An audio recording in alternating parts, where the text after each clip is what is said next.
The portal stood like a giant tombstone on the dusty surface of Kepler 442b. It reached 50 meters into the pale orange sky, made of something that looked like metal but wasn't.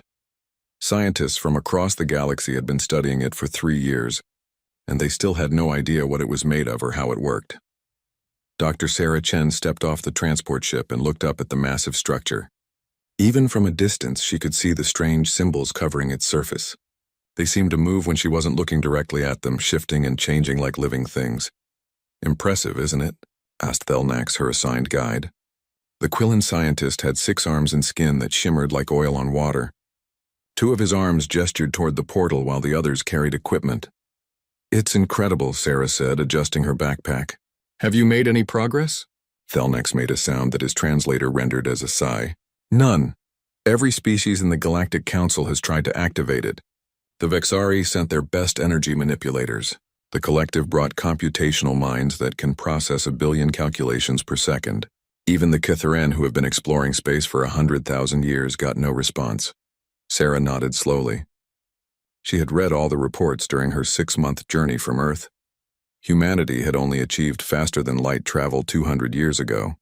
Compared to these ancient civilizations, humans were like children playing with toys they barely understood. "So why bring me here?" Sarah asked as they walked toward the dig site. Thelnax's translator paused as if searching for the right words. "Political courtesy. Your government requested human representation on the research team. The council agreed, though." He trailed off. "Though they don't think we can help," Sarah finished. She had heard it all before. Humans were too emotional, too primitive, too new to space travel. Most aliens saw them as an interesting curiosity, not serious scientists. The dig site buzzed with activity. Researchers from dozens of species worked around the portal, setting up scanners and taking measurements. A group of crystalline Vexari floated near the portal's base, their bodies pulsing with rainbow light as they tried to commune with it. Nothing happened. Dr. Kravlan, the lead researcher, barely acknowledged Sarah when Thelnax introduced her. The insectoid scientist clicked his mandibles in what might have been greeting or dismissal. "You may set up your equipment in Sector 7, he said, pointing with one of his 4 arms toward an area far from the portal. "Try not to interfere with the primary research teams." Sarah bit back a response and nodded. She had expected this. Humans were always given the least important tasks, the furthest positions, the lowest priority. She set down her equipment and began assembling her scanner, trying not to feel disappointed. For 3 hours, she took basic measurements from her assigned position. The portal's surface temperature, electromagnetic readings, gravitational fluctuations. All the data had been collected 1,000 times before, but protocols were protocols. She worked methodically, losing herself in the familiar rhythm of scientific observation. As the planet's sun began to set, most of the researchers retreated to the climate-controlled tents. Sarah remained, wanting to finish her initial survey. She walked closer to the portal, carrying her portable scanner. The massive structure cast long shadows across the dig site. Up close, the portal was even more impressive. The symbols seemed to have depth, as if they were carved into infinite layers of material. Sarah reached out with one hand, not quite touching the surface, trying to gauge where to place her next sensor.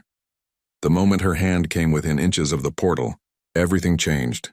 Golden light erupted from the portal's surface, so bright that Sarah stumbled backward, shielding her eyes.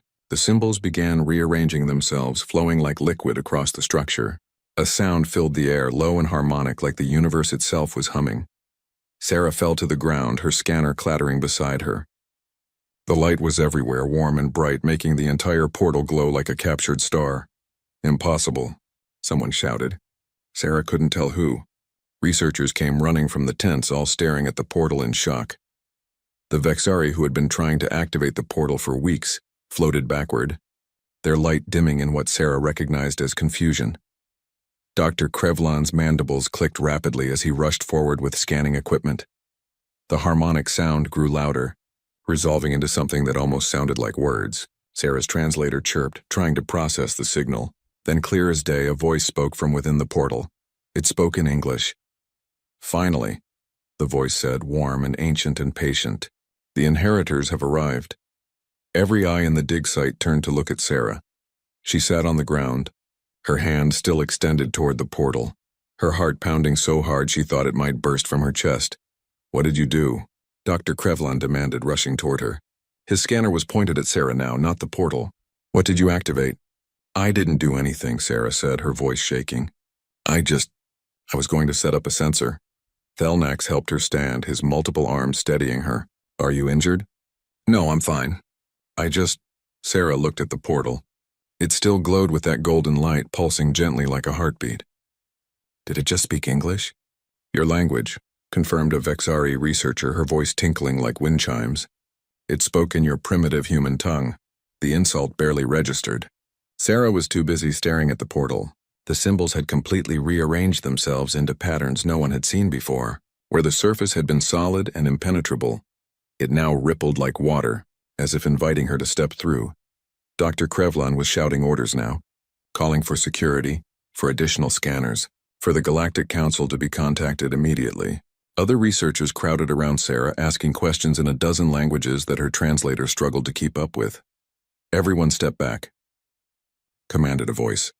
The dig site's security chief, a hulking Kresh warrior named Gormak, pushed through the crowd. "The human is to be quarantined immediately for examination." "I didn't do anything wrong," Sarah protested, but Gormak was already reaching for her arm. Before he could touch her, the portal's voice spoke again. "Do not fear, inheritor. You have done nothing but exist." "That is enough." The rippling surface of the portal seemed to reach out, tendrils of golden light extending into the air. Everyone stepped back except Sarah, who stood frozen, mesmerized by the beautiful, terrible light. "You carry within you the pattern we left behind," the voice continued, the echo of those who came before. "Step forward, child of Earth, and claim your inheritance. The paths between stars have waited long enough." Sarah looked around at the assembled researchers. Some looked afraid, others angry, a few curious. Thelnax gave her an encouraging gesture with two of his arms. Dr. Krevlon was speaking rapidly into a communicator, probably reporting to the council. She looked back at the portal, at the golden light and flowing symbols and rippling surface. Every scientist in her wanted to understand what was happening. Every human in her wanted to know why this ancient structure had chosen her species. But before she could move, alarms began blaring throughout the dig site. Red warning lights flashed from the perimeter sensors. "Ships approaching," someone shouted. "Multiple signatures, military configuration." On the horizon, Sarah saw them. Dark shapes against the orange sky, descending rapidly. Warships. Someone was coming. And she had a terrible feeling they weren't coming to talk. The portal pulsed brighter as if urging her forward. The voice spoke one last time, urgent now. "Decide quickly, inheritor. Others will try to take what was meant for you." The warships landed hard, their engines kicking up clouds of orange dust. Sarah watched as armored soldiers poured out, weapons ready. She recognized their uniforms from her briefings. Velcross Empire, one of the most powerful military forces in the galaxy. "Nobody move," barked the commander. A massive Velcross with scales like black metal. "This site is now under military jurisdiction. The portal is a threat to galactic security." Dr. Krevlon stepped forward, his mandibles clicking angrily. "This is a scientific expedition under Galactic Council protection. You have no authority here." "We have all the authority we need," the commander said, gesturing to his soldiers. They fanned out around the portal, surrounding the researchers. "The council debates while the universe burns." That portal activated for humans, the newest, most primitive species in the galaxy. This is clearly a malfunction or a trap. Sarah felt dozens of eyes on her again. She wanted to sink into the ground and disappear. The portal still glowed behind her, its light casting long shadows. "It's not a malfunction," Thelnax said quietly, but firmly. "The readings are clear. The portal recognized her species." "Impossible," snapped the commander. "Humans have barely left their own solar system. They have no claim to ancient technology." One of the Velcross soldiers moved toward Sarah, but the portal flared brighter. A wave of energy pushed outward, gentle but firm, stopping the soldier in his tracks. The voice spoke again, still in English. "The inheritor must not be harmed," the commander snarled. "Then we destroy the portal and the human with it. If we cannot use it, no one will." "Wait," Sarah shouted, surprising herself. "Just wait. Let me try something." Everyone stared at her. Even the portal seemed to pulse with curiosity. Sarah took a deep breath and stepped toward the rippling surface. Her legs felt like water, but she forced herself forward. If this portal chose humans, then I should be able to enter it, right? Let me go through. Let me find out why. Absolutely not, Dr. Krevlin said. We know nothing about what's on the other side. You could be killed instantly. Or I could find answers, Sarah countered. She looked at the Velcross commander. If I die, then you've solved your problem. If I survive, maybe I can learn why this is happening. The commander considered this, his scales rippling with thought. You have 5 minutes before we open fire on the portal. If it can be destroyed, it will be. Sarah didn't wait for anyone else to object. She walked straight toward the portal, her heart hammering in her chest. Behind her, she heard Thelnax calling her name, but she didn't stop. The golden light enveloped her. For a moment, Sarah felt like she was being pulled apart and put back together. Every atom in her body sang with energy. Then she was through. She stumbled and fell onto a smooth floor that glowed with soft blue light. Gasping, Sarah looked around and found herself in a vast chamber that seemed to stretch forever in all directions. Hundreds of portals lined the walls, each one dark and dormant. Where am I? She whispered. You are in the hub, said the voice, closer now. A figure materialized in front of her, made of light and geometric patterns. It looked vaguely humanoid, but constantly shifted form. I am the architect. I maintain the network. I have waited 4.7 million years for your arrival. Sarah climbed to her feet, her legs still shaking. Why humans? We're not special. We're barely even spacefaring. The architect tilted its head, the gesture almost amused. You are the echo of those who came before. The Wayfarers built this network billions of years ago to connect the galaxy.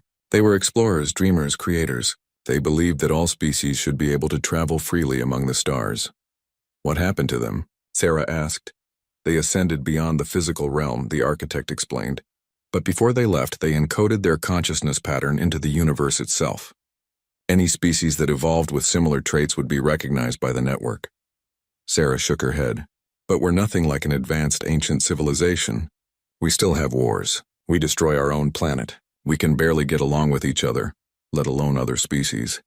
Yes, the architect said simply, just like the Wayfarers. That stopped Sarah cold. The architect continued. The Wayfarers were not perfect. They struggled with emotion and logic, with order and chaos, but they never stopped trying to understand, to connect, to hope. Your species carries the same pattern. You feel deeply. You create art and music for no practical reason. You form bonds with creatures different from yourselves. You look at the impossible and ask, why not, instead of why. Sarah thought about humanity, about their messy history, their constant conflicts, their refusal to give up even when things seemed hopeless. So we're really the inheritors? Every human who approaches the network will activate it, the architect confirmed. Your consciousness pattern matches the required frequency. No other species in the current galactic civilization shares this trait. That's going to cause problems, Sarah muttered. It already has, said a voice behind her. Sarah spun around to see Marcus Webb, her research partner, stumbling through the portal. Behind him came Thelnax, his 6 arms flailing as he tried to keep his balance. Both looked as shocked as Sarah felt. The Velcross started firing, Marcus gasped. We had to jump through. They're trying to destroy the portal. They cannot, the architect said calmly. The network protects itself. The portal on Kepler 442b has shut down. They can damage the structure, but the gateway is closed. Thelnax looked around the hub with all 6 eyes wide. This is incredible. There must be thousands of portals here. 100,042, the architect corrected. They connect to every corner of the galaxy. With this network, you can travel anywhere instantly. No ships needed. No years of journey time. The galaxy becomes small. Sarah felt the weight of those words. This was power beyond anything she could imagine. With this network, humanity could explore the entire galaxy. They could trade, learn, meet new species. Or they could conquer, control, dominate. Why show this to me? She asked the architect. I'm just a scientist. You are the first inheritor to reach the hub, the architect said. That makes you the keeper. You must decide how humanity will use the network. That's too much responsibility for one person, Sarah protested. Then share it with your species, the architect suggested. But decide quickly.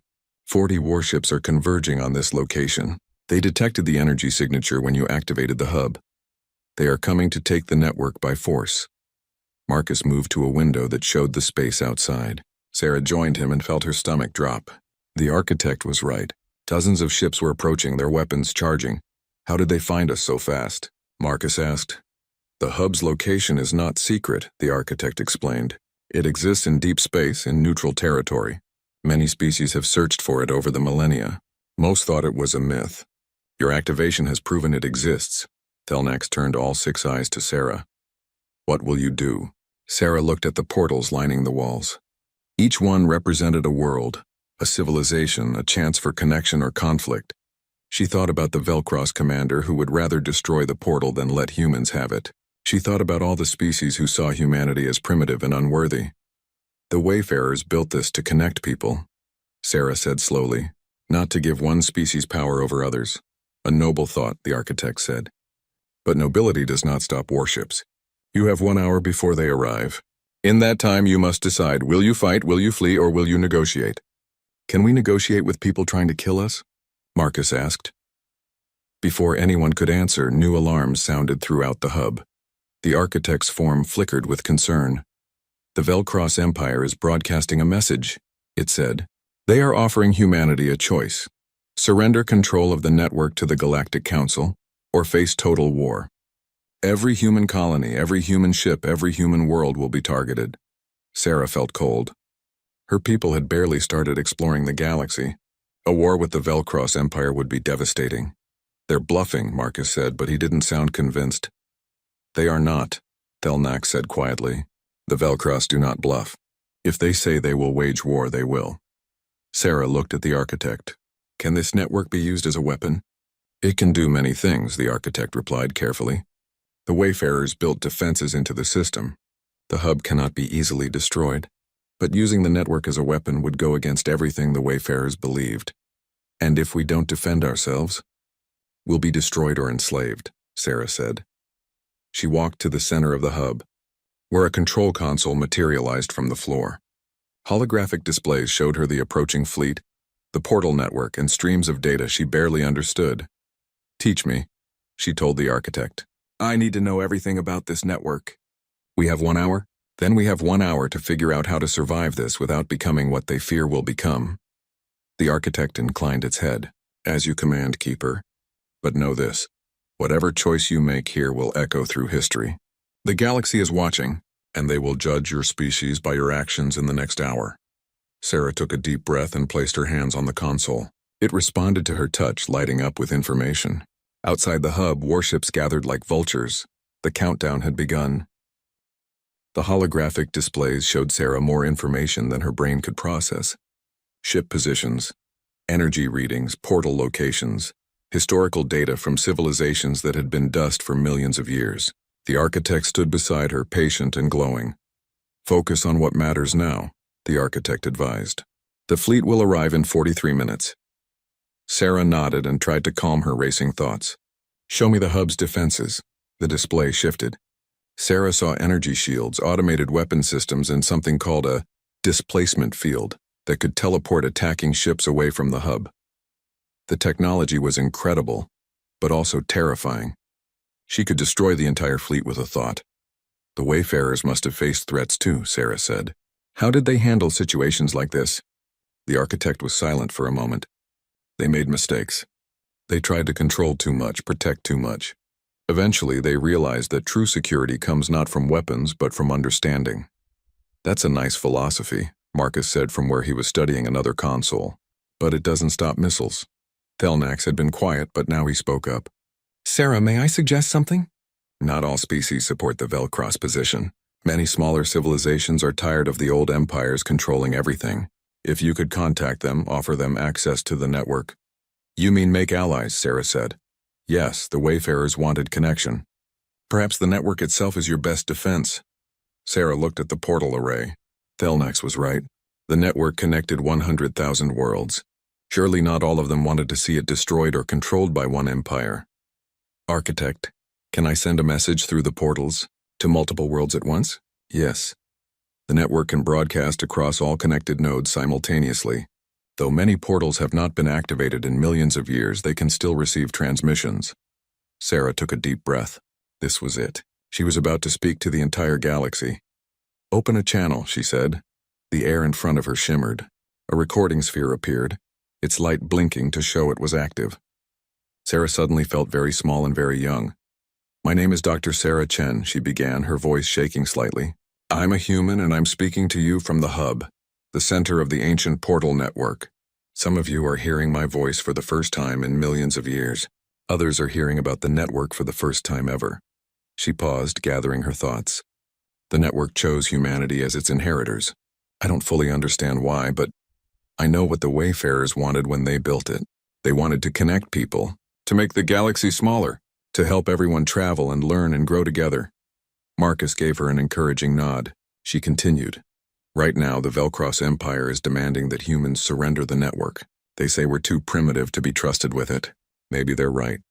We're new to space. We make mistakes. We're emotional and unpredictable. But that's exactly why the network chose us. Sarah felt herself getting stronger as she spoke. The Wayfarers weren't perfect either. They struggled and failed and tried again. That's what makes us their echo. Not perfection. The attempt to connect despite our flaws. She looked directly at the recording sphere. So here's what I'm proposing. The network belongs to everyone. Not to humanity. Not to any one empire or species. It's a tool for all of us. I'm offering free access to any species that wants to use it for peaceful purposes. Exploration, trade, cultural exchange, research. The only requirement is that you use it to build connections, not destroy them.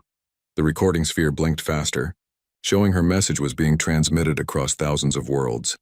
The Velcross fleet will be here soon, Sarah said. They're going to try to take the network by force. I hope they don't. I hope they'll choose to join us instead. Because that's what the network is really about, choosing to reach out instead of striking out.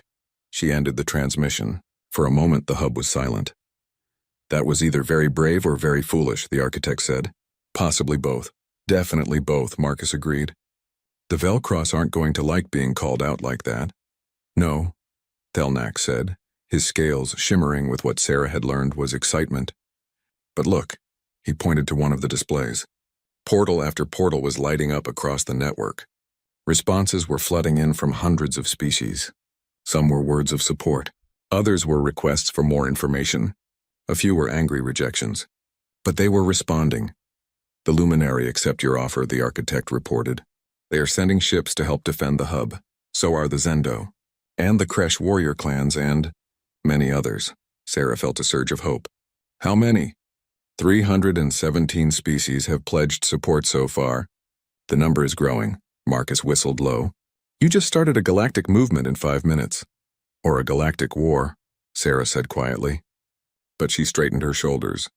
Architect, when those allied ships arrive, can you guide them through the portal safely? Yes, I can coordinate portal access for defensive purposes. Then do it. And keep the defensive systems online, but don't fire unless absolutely necessary. If we can end this without killing anyone, that's what we'll do. The minutes ticked by. The Velcross fleet drew closer. Sarah watched the displays, her hands gripping the console. Ships began emerging from portals throughout the hub area, luminary vessels that looked like crystalline sculptures, Zendu ships that seemed to be grown rather than built, Kresh warships bristling with weapons but flying under flags of alliance. The Velcross are hailing us, the architect announced. Put them through, Sarah said. A hologram appeared showing War Master Krelvak, the Velcross fleet commander. His scales were blood red and his eyes were cold. Human, he said, his voice like grinding stone. You have made a grave mistake. By offering free access to the network, you have destabilized the entire galactic order. You have no authority to make such promises. The Wayfarers gave me the authority, Sarah replied, surprised by how steady her voice sounded. And the network agrees. It's programmed to accept any peaceful species. I'm not giving away something that isn't mine. I'm opening something that was always meant to be open. You are a child playing with forces you don't understand, Krelvak snarled. We will take the network by force if necessary. Stand down or we will destroy your ships and breach the hub. Sarah saw Marcus tense beside her. Thelnax's scales shifted to a worried gray color. On the displays she could see the Velcross fleet powering weapons. I don't want to fight you, Sarah said, but I won't hand over the network to be controlled by any one empire. The Wayfarers didn't build this for conquest. They built it for connection. Then you choose war, Krelvak said. The hologram vanished. Alarms blared throughout the hub. Incoming fire, the architect reported calmly. Raising shields. The hub shuddered as energy weapons struck the shields. Sarah watched the displays in horror as the battle began. The Allied ships engaged the Velcross fleet, weapons fire lighting up the darkness of space. Sarah, we need to use the defensive systems, Marcus urged. We can end this quickly. By killing them? Sarah asked. That's not the answer. It might be the only answer, Marcus said. Sarah looked at the battle raging outside. Ships were taking damage. People were dying. And she had the power to stop it. The hub's weapons could vaporize the Velcross fleet in seconds. But if she did that, she would become exactly what they feared. A primitive species with too much power, willing to destroy anyone who challenged them. Architect, she said suddenly, can the displacement field move ships without harming them? Yes, it can relocate them anywhere within range. And the portals? Can we use them to redirect weapons fire? That is unconventional, but possible. Sarah felt an idea forming. And that's what we do. We don't destroy them. We confuse them. Frustrate them.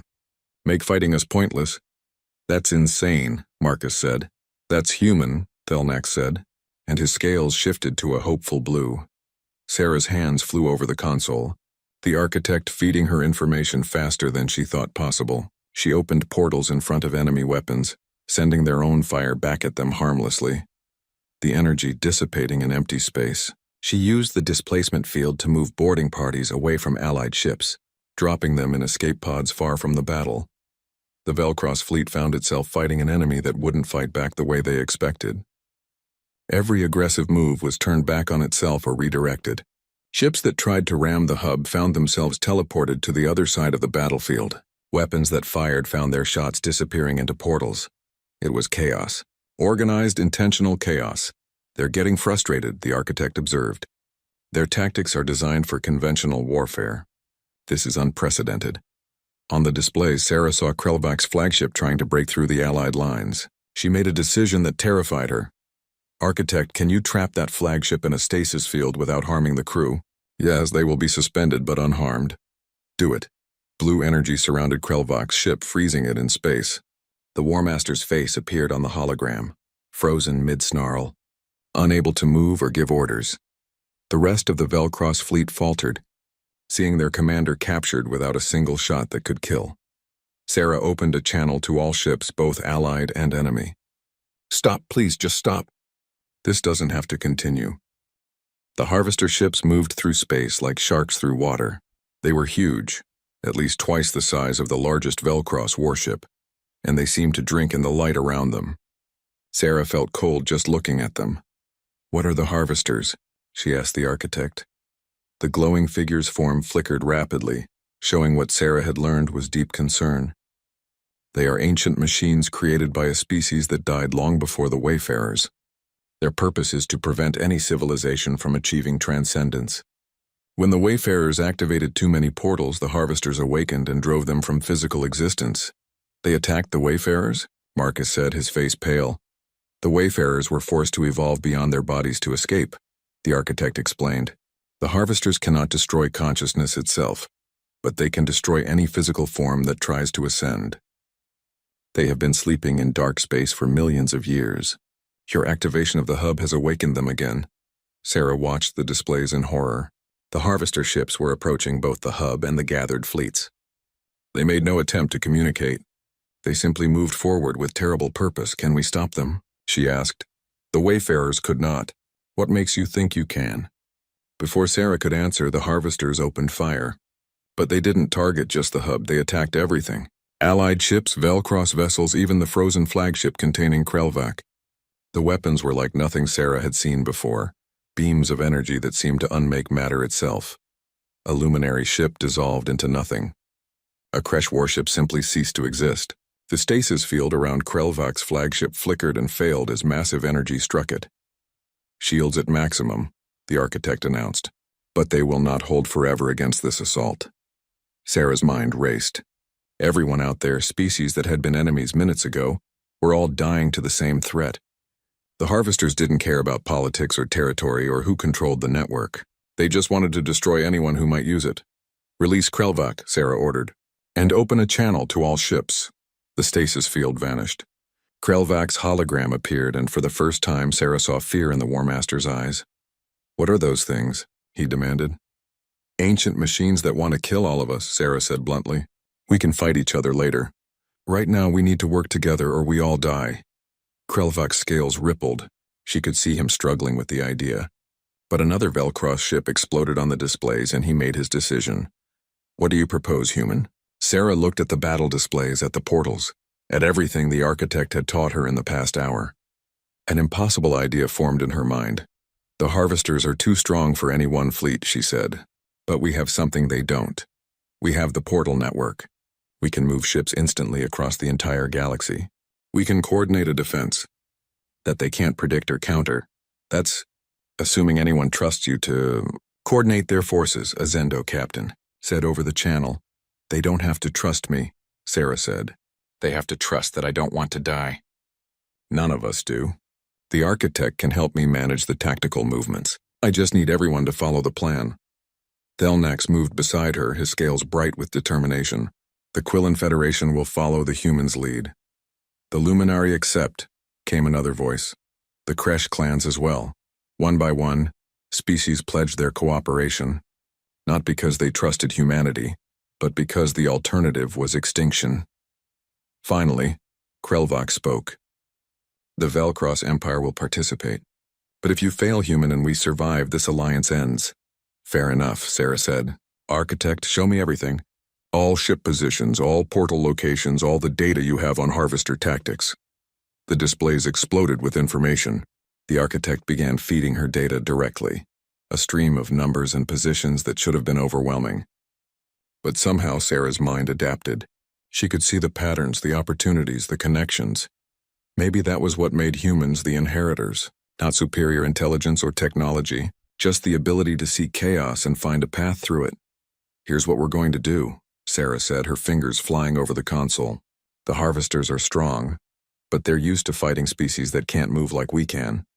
We're going to use the portals to attack from multiple positions simultaneously." She started issuing orders, and the architect translated them instantly to all ships. The Luminari vessels, with their powerful energy shields, would serve as mobile barriers. The Kresh warships would hit hard and fast, then portal away before the harvesters could retaliate. The Zendo would provide long-range support.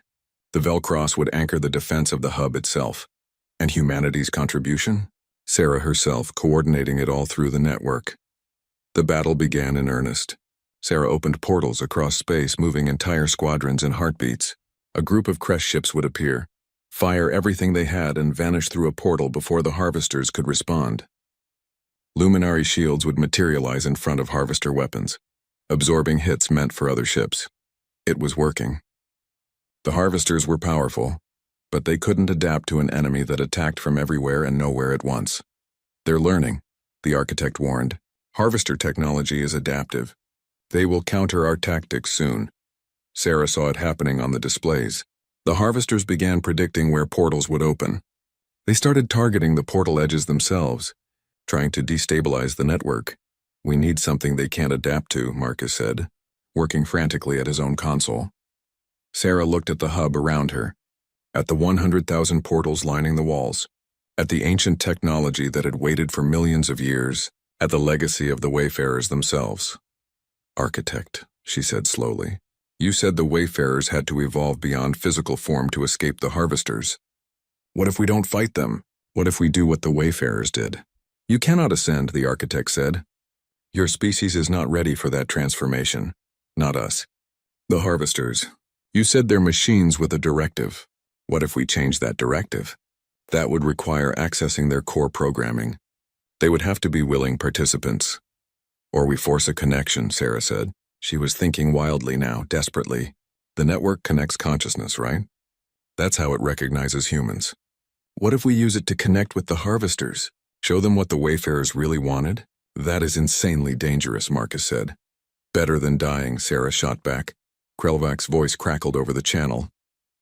"What is your plan, human? We cannot hold them much longer." Sarah took a deep breath. "I'm going to try something stupid. Keep them busy for 2 more minutes." She turned to the architect. "I need you to open a connection to the harvester fleet."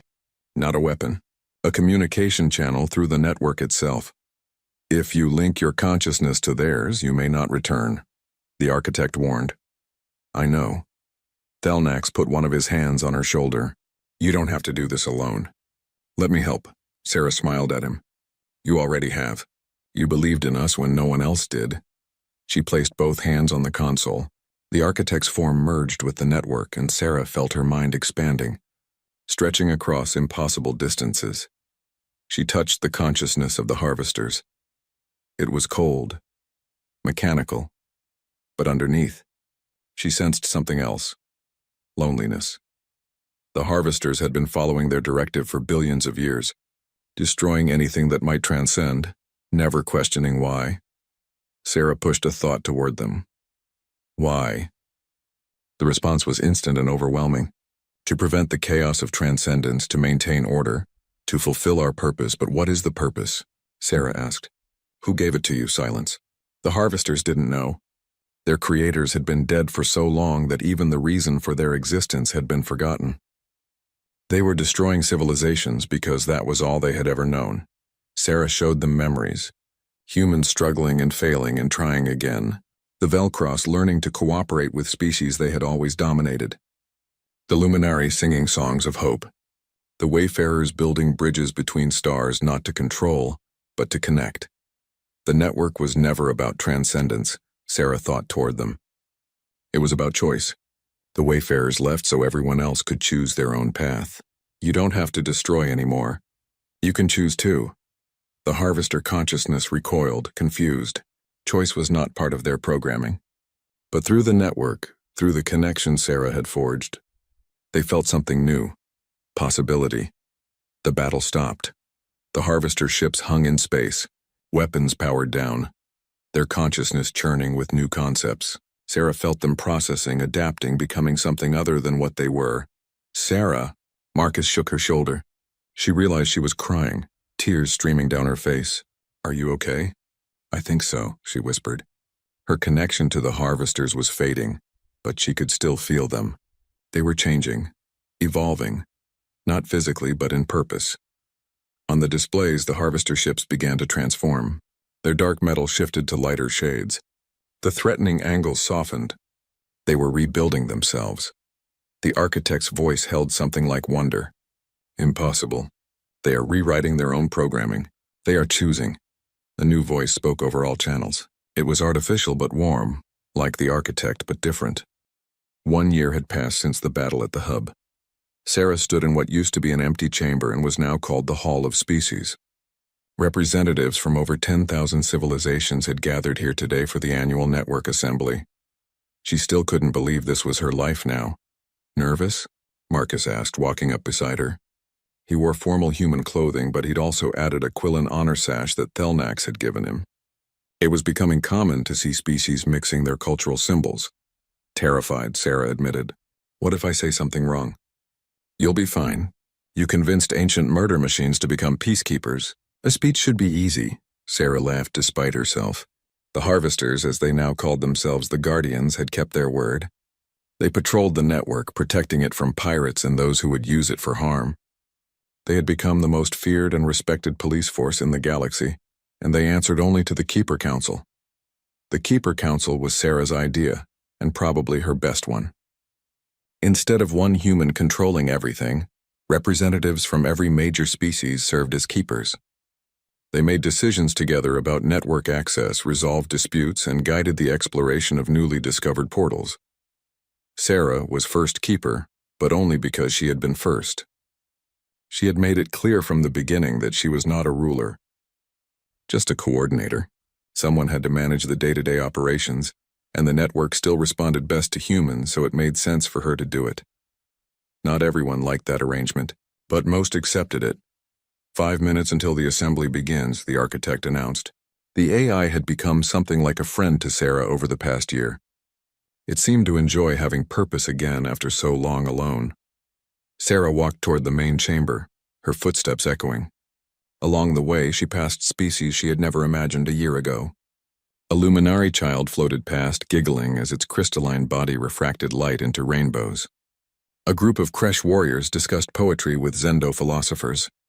Even a few Velcross officers nodded respectfully to her as she passed. Krelvac had been true to his word. After the battle with the Harvesters, the Velcross Empire had joined the Network Accord. They were still proud and military-focused, but they had learned to work with others. Krelvac himself now served on the Keeper Council, representing the warrior species bloc. Sarah entered the main chamber and felt her breath catch. Thousands of beings filled the space, their forms as diverse as stars in the sky. Some were humanoid. Others were barely recognizable as living things, but they were all here for the same reason, to celebrate what they had built together. The chamber had been designed using knowledge from the Wayfarer's archives.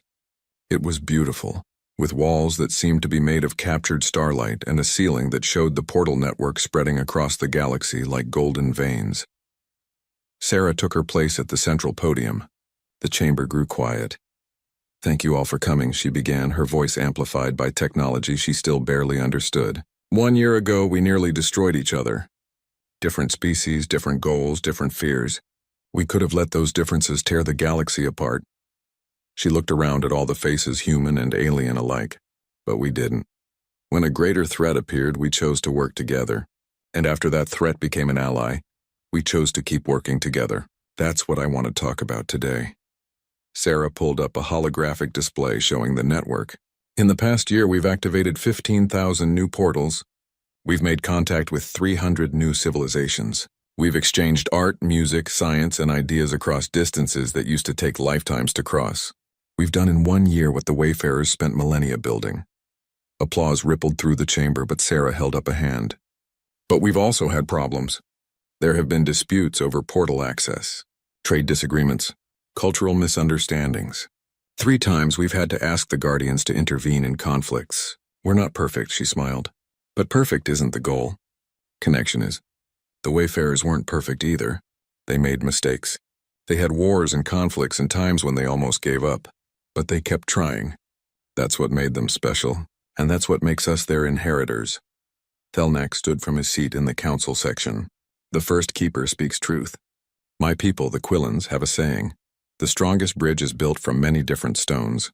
Alone, we are each one stone. Together we are the bridge that spans the stars. Other representatives stood, speaking in support.